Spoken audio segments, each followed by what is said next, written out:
Good day, ma'am. I am Niljan Floreta, third year BS Criminology, and this video presentation is for the subject matter CA2. And today I will be discussing all about probation. So what is probation? It's defined as a disposition under which a defendant after conviction and sentence is released subject to conditions imposed by the court and the supervision of a probation officer. So meaning, a criminal offender will be serving his criminal sentence outside an institutional corrections, where he is bounded by conditions instituted upon him by the Parole and Probation Administration. So to get further information, let us watch this clip. Mr. Juan de la Cruz, ikaw ay nangatulan na ni Judge Santos from RTC Branch 8 ng Davao City ng guilty beyond reasonable doubt sa kasong interruption of religious worship, at ikaw ay mapaparusahan ng prisyon koreksyonal na sumasaklaw ng 6 na buwan at 1 araw hanggang 6 na taon. Okay po, attorney. Kung ganun man, mag-a-apply na lang po tayo ng probation. Your Honor, my client Mr. Juan de la Cruz will apply for probation. Have you already verified your client's criminal history, Mr. Attorney? And does your client satisfy the requirements of probation?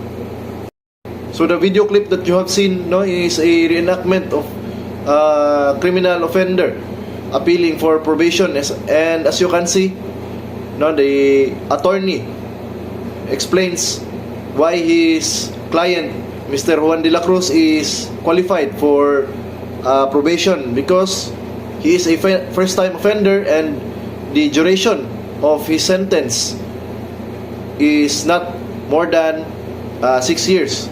He is punished by prisión correccional, which lasts in maximum period for 6 years, and its minimum period is 6 months and 1 day.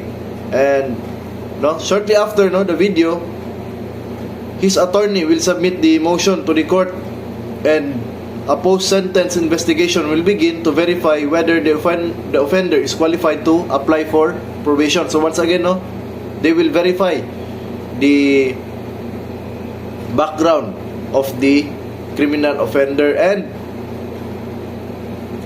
during this phase, let us take note that the offender will not be detained during the post-sentence investigation, because there is what we call suspension of sentence. So shortly after, if his application for probation is denied, he will be imprisoned to serve his sentence inside a institutional corrections. If his application for probation is granted or will be granted, he will be under the responsibility of Parole and Probation Administration, where he will be abiding by the rules and conditions of the Parole and Probation Administration as a probationer. So now the criminal offender will be called probationer, since he is serving his sentence in probation. While serving his sentence outside institutional corrections, he is obliged to report to his probation officer once a month, in order for the probation officer to keep track of the probationer's well-being and progress, to create a report based on his findings. And these reports will be the reference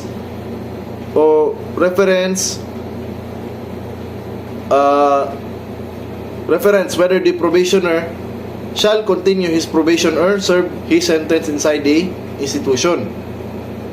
So whenever po na the probationer will violate the conditions instituted towards him, he will be summoned by the court to try his case together with the Parole and Probation Administration to review and evaluate the probationer. And lastly, if the probationer have served his sentence well as a probationer without violations of the conditions imposed upon him by the Parole and Probation Administration, then he will be released after the processing of his records and documents as a probationer.